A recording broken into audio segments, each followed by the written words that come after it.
परमेश्वर की आवाज़ में आप सभी का तहे दिल से स्वागत करता हूँ।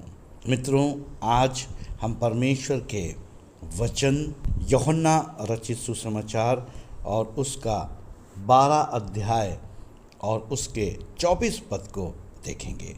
यहाँ पर इस प्रकार से लिखा है, मैं तुमसे सच सच कहता हूँ कि जब तक गेहूं का दाना भूमि में पड़कर मर नहीं जाता वह अकेला रहता है, परंतु जब मर जाता है तो बहुत फल लाता है।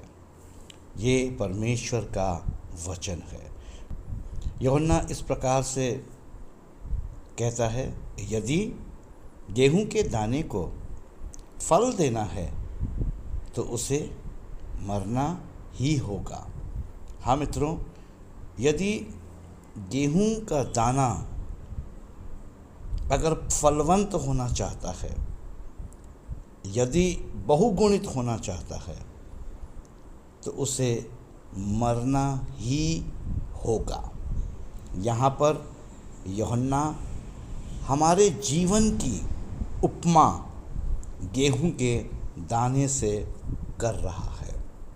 गेहूं का दाना हमारे जीवन को दर्शाता है और वो कहता है कि यदि गेहूं के दाने को फल देना है तो उसे मरना ही होगा, अन्यथा वो अकेला रहता है और किसी भी काम नहीं आता और उसमें से कोई उत्पादन नहीं होगा।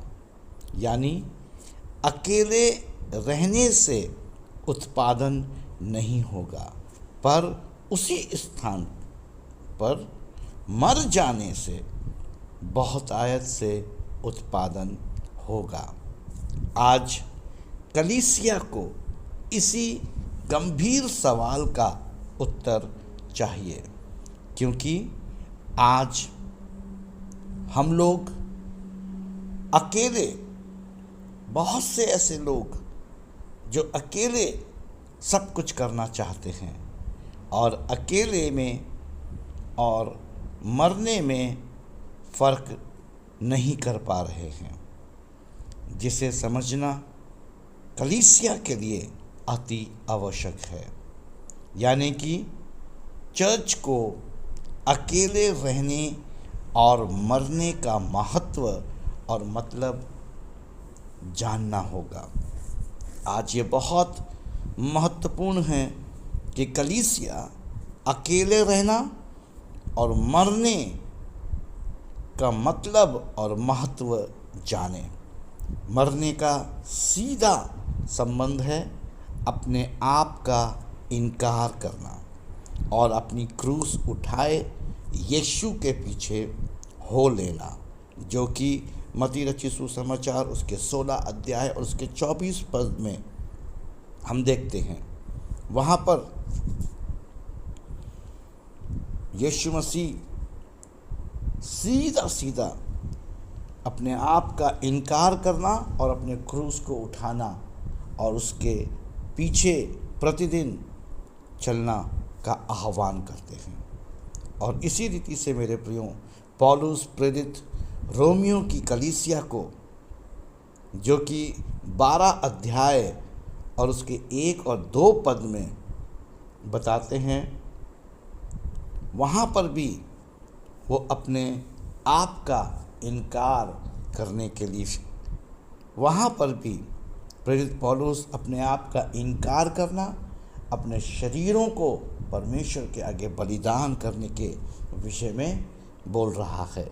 रोमियो 12 अध्याय उसका 1 और 2 इसी रीति से कहता है, इसलिए हे भाइयों, मैं तुमसे परमेश्वर की दया स्मरण दिलाकर विनती करता हूँ कि अपने शरीरों को जीवित और पवित्र और परमेश्वर को भावता हुआ बलिदान करके चढ़ाओ, यही तुम्हारी आत्मिक सेवा है।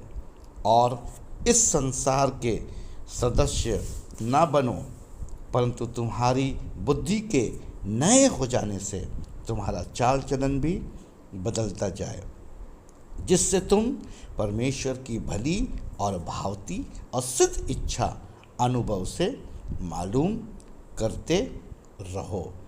ये परमेश्वर की आवाज़ है।